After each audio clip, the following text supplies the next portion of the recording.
Hello friends, welcome back to my YouTube channel instructors we hype. मैं हूं शिवानी, फिर से हाजिर हूँ एक नए टॉपिक के साथ जिसका नाम है characteristics of good instruction. Last video में हमने गुड इंस्ट्रक्टर्स के ट्रेट्स के बारे में पढ़ा था, यानी कि एक अच्छे इंस्ट्रक्टर्स के क्या क्या लक्षण होते हैं उनके बारे में जाना था। आज हम जानेंगे कैरेक्टरिस्टिक्स ऑफ गुड इंस्ट्रक्शन, यानी कि इंस्ट्रक्शंस देते समय या पढ़ाने के लिए वो क्या क्या चीज़ें हैं जिन्हें फॉलो करके एक टीचर गुड इंस्ट्रक्टर बन सकता है। तो बिना किसी देरी के चलते हैं टॉपिक की तरफ। वीडियो पसंद आए तो प्लीज़ लाइक शेयर सब्सक्राइब ज़रूर कीजिए चैनल को। तो सबसे पहले हम ये जानेंगे कि वो क्या क्या कैरेक्टरिस्टिक्स हैं, उनके बारे में एक ओवरव्यू लेंगे। तो characteristic of effective teaching depend on the theories which help trainees to learn, यानी कि एक ट्रेनी को अच्छी तरीके से इफेक्टिव ढंग से सीखने के लिए वो जो फैक्टर्स हैं, जिन फैक्टर्स पे वो एक इंस्ट्रक्टर के ऊपर डिपेंड होता है एक trainee. Okay, effective teaching can be mean different thing in different environment, यानी अलग अलग एनवायरनमेंट में अलग अलग तरीक़ों से सिखाई जाने वाली टेक्निक्स की बात कर रहे हैं। An instructor must be prepare to teach with interest, motivation and ability. एक टीचर को हमेशा इंटरेस्ट और मोटिवेशन के साथ बच्चों को सिखाना चाहिए और एबिलिटी तो उसमें होनी ही चाहिए सीखने की। Some of the element which help to plan the process of training program in a complete and successful way are as follows.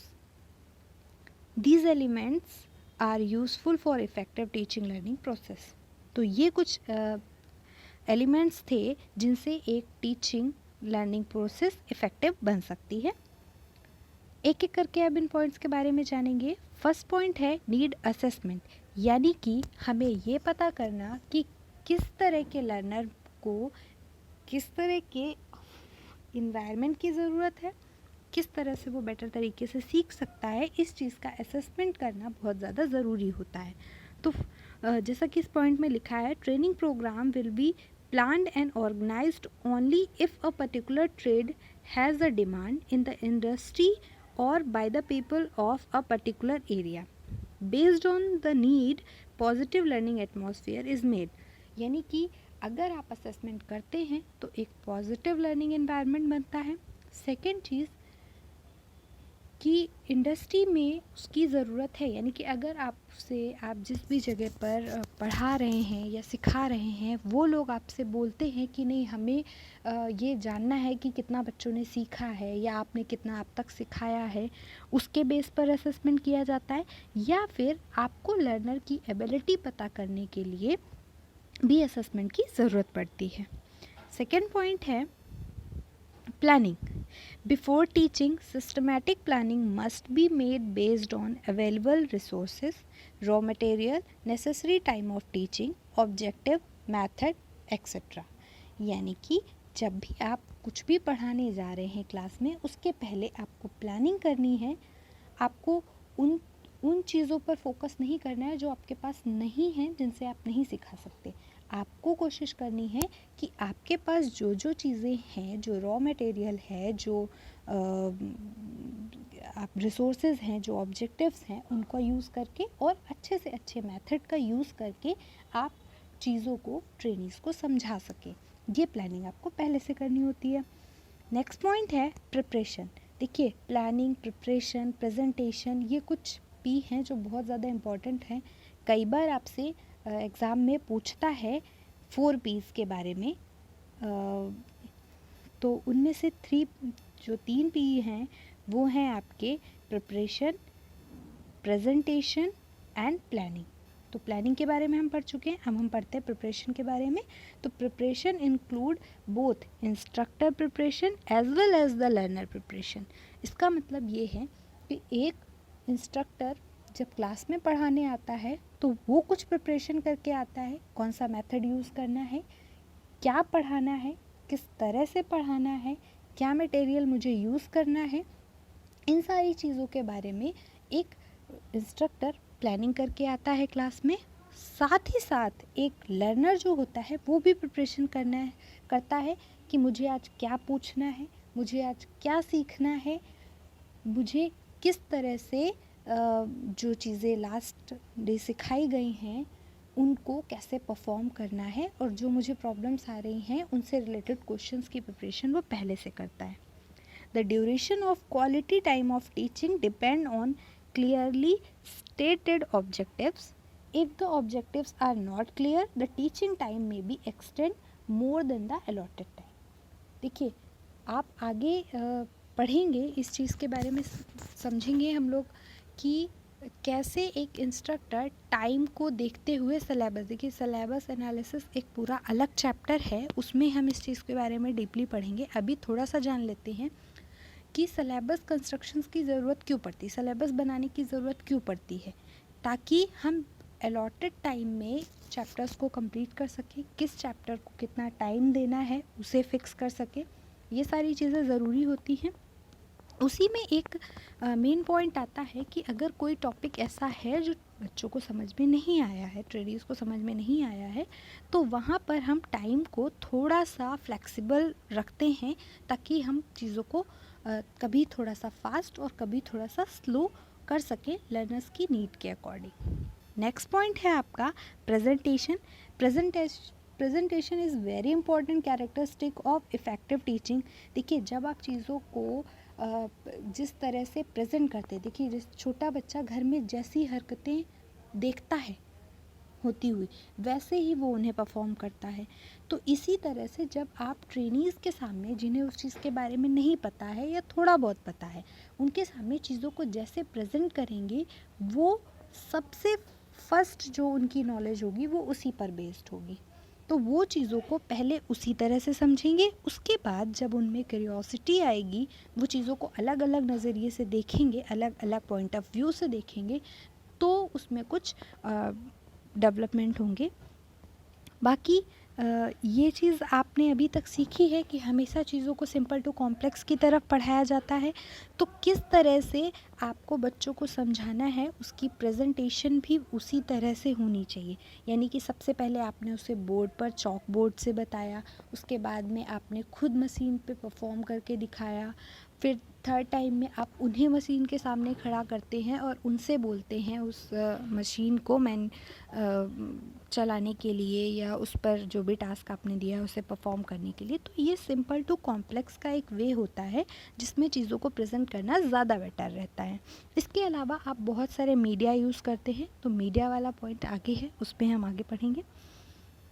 Next point है मेथड. आप क्या मेथड यूज़ करते हैं पढ़ाने के लिए, कौन सा सुटेबल मेथड है. थ्योरी, लेक्चर, लेसन प्लान, ये सारी जो प्रैक्टिकल डेमोन्स्ट्रेशन है, ये सारी चीज़ें मेथड में आती हैं. यानी जो चैप्टर जिस तरीके का है आपको उस पर उसी तरह से परफॉर्म करना है. जैसे कि अगर कोई भी चैप्टर कंप्यूटर से रिलेटेड है तो आप उसे कंप्यूटर पर परफॉर्म करके ही, यानी कि डेमोन्स्ट्रेशन के थ्रू ही सबसे बेस्ट तरीके से पढ़ा सकते हैं. कोई चैप्टर जिसके बारे में आपके पास रॉ मटेरियल, इंस्ट्रूमेंट या मशीन्स नहीं है, वहाँ आप लेक्चर मेथड का यूज़ कर सकते हैं. या कोई हिस्टोरिकल पार्ट है तो उसे आप लेक्चर मेथड से ही यूज़ करेंगे. नेक्स्ट पॉइंट है मीडिया. देखिए, जैसे अभी हमने पीछे बात की थी, मीडिया यानी आप पढ़ाने के लिए, प्रेजेंटेशन देने के लिए किस तरह के मीडिया का यूज़ करते हैं. आजकल लॉकडाउन चल रहा है, तो इस टाइम पे सारे स्कूल्स या कॉलेज में इन्हीं चीज़ों का यूज़ किया जा रहा है, क्योंकि डायरेक्ट हमारी इंटरेक्टिव क्लासेस नहीं हो रही हैं. तो वेबिनार के थ्रू, जैसे पहले सेमिनार्स होते थे, वैसे अब वेबिनार के थ्रू, यूट्यूब के थ्रू, जूम के थ्रू, गूगल ऐप के थ्रू, मतलब बहुत सारे तरीके यूज़ किए जा रहे हैं जिससे अच्छी तरह से इफ़ेक्टिव टीचिंग की जा सके. तो वो मीडिया आप कौन सा यूज़ करना चाहेंगे उसके बारे में बताया गया है. नेक्स्ट पॉइंट है मोटिवेशन. देखिए, आप कुछ भी करते हैं लाइफ में, कोई भी काम करें, टीचिंग हो या कोई भी फिज़िकल एक्सरसाइज भी हो, आपकी मोटिवेशन इज़ मस्ट. तो इसके बारे में ज़्यादा हम बात नहीं करेंगे क्योंकि बहुत बार इसके बारे में चर्चा कर चुके हैं. नेक्स्ट पॉइंट है हमारा क्वेश्चनिंग. देखिए, क्वेश्चन पूछना बहुत ज़्यादा ज़रूरी होता है, और ये ज़रूरी नहीं है. देखिए, इस पॉइंट में भी यही लिखा हुआ है जो मैं आपको समझा रही हूँ, तो आप इसे एज अ नोट पढ़ सकते हैं, स्क्रीनशॉट ले सकते हैं. बाकी जो मैं बता रही हूँ उन चीज़ों पे थोड़ा सा ध्यान दीजिए कि कभी भी क्लास में जाते रहें, आपको ये नहीं सोचना है कि जब चैप्टर फिनिश होगा तब मैं क्वेश्चन करूँगा। जैसे मैं आपको बीच बीच में मतलब जो भी टॉपिक मैं पढ़ाती हूँ उसके साथ ही मैं क्वेश्चन देती हूँ उसे सॉल्व करने के लिए। अब आप में से कुछ सॉल्व करते हैं, कुछ नहीं सॉल्व करते हैं, कुछ वीडियो को पूरा देखते भी नहीं हैं, तो मैं शिकायत नहीं कर रही हूँ, लेकिन ज़रूरी है कि आप चीज़ों को पूरा देखें, मुझे भी मोटिवेशन मिलता है। और क्वेश्चनिंग का क्या है कि कोई भी चैप्टर अगर बच्चे को ये लग रहा है कि इंटरेस्टिंग नहीं है, आपने उसे मोटिवेट किया, आपने उसे समझाया कि नहीं ये चैप्टर क्यों ज़रूरी है, फिर भी अगर उसे लग रहा है कि नहीं मुझे आता है या मुझे ज़रूरत नहीं है इसे पढ़ने की, तो वहाँ पर क्वेश्चनिंग एक ऐसा मेथड होता है कि बच्चों का इंटरेस्ट उस चीज़ की तरफ ध्यान आकर्षित करने का काम करता है। जैसे कि जाते ही आप इंट्रोडक्टरी क्वेश्चंस अगर पूछते हैं बच्चे से कि ये क्या है, कैसे आया, क्यों ज़रूरत पड़ी, तो इससे आपको ये पता चलता है कि बच्चों को उस चैप्टर के बारे में कितना पता है। साथ ही साथ आपको ये भी पता चलता है कि बच्चों को कहाँ तक सिखाने की ज़रूरत है, और बच्चों में ये चीज़ जागृत होती है कि नहीं मुझे ये एरियाज़ हैं जहाँ इसके बारे में नहीं पता है, उनके बारे में मुझे सीखना है। तो वो उन क्वेश्चंस का आंसर ढूंढने के लिए बहुत ही अच्छे ढंग से पढ़ते हैं, ध्यान लगाकर पढ़ते हैं। तो ये बहुत ही ज़्यादा ज़रूरी होता है। और जो बच्चों का पार्टिसिपेशन है वो आपको अच्छा फीडबैक भी देता है, इसलिए भी क्वेश्चनिंग बहुत ही ज़्यादा इम्पॉर्टेंट होती है। तो जैसा कि इसमें लिखा है, questioning is not only at the end of teaching process, मैंने अभी बताया जैसा आपको कि लास्ट में करना ज़रूरी नहीं है, but is also adopted at all the stages. Okay, asking question for time to time through questioning and interaction, an instructor will understand the trainee's response and can get satisfaction that the learner are grasping what is being taught। यानी कि क्या पढ़ाया गया है इसके बारे में एक इंस्ट्रक्टर को पता चलता है कि बच्चों ने जो आपने पढ़ाया है उसे कितना समझा है। सेकंड चीज़, उनके मोटिवेशन को बनाए रखता है, उनके रिटेंशन पावर को भी स्ट्रॉन्ग करता है। The learner's participation can be invited by asking introductory questions and thought-provoking questions. Question may be asked to link the learner's previous knowledge to the present topic। यानी कि लास्ट आपने क्या पढ़ाया था उसको न्यू टॉपिक से जोड़ने के लिए भी क्वेश्चन किए जाते हैं। आप जो चीज़ें पढ़ाने वाले हैं उनके बारे में इंट्रोडक्टरी क्वेश्चन भी करते हैं, और जो आप पढ़ा रहे हैं उन्हें बच्चों ने ध्यान से सुना है या उस टॉपिक को जिस तरह से आपने समझाया है वो सही मैसेज उन तक पहुंचा है कि नहीं, ये क्वेश्चंस आपको क्लियर करते हैं। ओके, नेक्स्ट टॉपिक है इवैल्यूएटिंग। देखिए, जो आपने पढ़ाया बच्चों ने उसे कितना सीखा, ये क्वेश्चनिंग के थ्रू ही आप इवैल्यूएट करते हैं, या कभी कभी उन टास्क को परफॉर्म करवा कर आप पता कर सकते हैं। तो after teaching evaluation must be done in order to measure the extent of the instructional objectives are achieved. यानी कि आपने जो पढ़ाया, देखिए कभी कभी क्या होता है हमारे पढ़ाने के तरीके में भी कुछ प्रॉब्लम हो सकती है। हर बार ज़रूरी नहीं है कि लर्नर हमारी बात को नहीं समझ पा रहा है, कभी कभी ऐसा भी होता है कि हम जो पढ़ा रहे हैं या जो मेथड यूज़ कर रहे हैं वो सही नहीं हो। तो ये चीज़ें टीचर को भी टाइम टू टाइम इवेलुएट करनी चाहिए, अपने अंदर की कैपेबिलिटी को और अपने मेथड्स को, और उसके बाद में उसे खुद में चेंजेस भी लाने चाहिए। ओके, तो इसके लिए हम कई सारे मेथड यूज़ कर सकते हैं, फीडबैक ले सकते हैं, या समटाइम्स ट्रेनिंग्स वगैरह के थ्रू भी ऐसा होता है। ओके, नेक्स्ट पॉइंट है feedback. Feedback is essential part of teaching learning activity.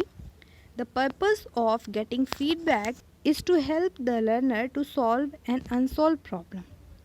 Feedback must be received immediately after presenting the lesson.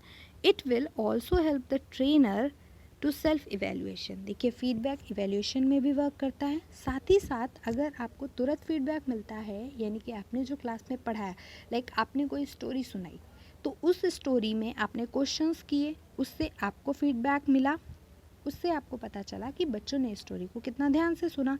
साथ ही साथ आपका स्टोरी पढ़ाने का तरीका अगर इफ़ेक्टिव है, आपको क्लैपिंग होती हैं आपके लिए या ऐसा कुछ भी, तो उससे आपको पता चलता है कि सेशन कितना सक्सेसफुल रहा।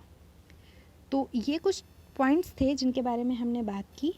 तो आज का टॉपिक यहीं ख़त्म होता है। इससे रिलेटेड और भी पॉइंट्स हैं जिन्हें आप बुक से पढ़ सकते हैं, और अगर आपके पास बुक नहीं है तो आपको परेशान होने की ज़रूरत नहीं है। इस वीडियो को 2-3 बार देखिए, ये टॉपिक आपको बिल्कुल क्लियर हो जाएगा। So thanks for watching this video, and video पसंद आया है तो प्लीज़ लाइक शेयर सब्सक्राइब ज़रूर कीजिएगा। Bye bye.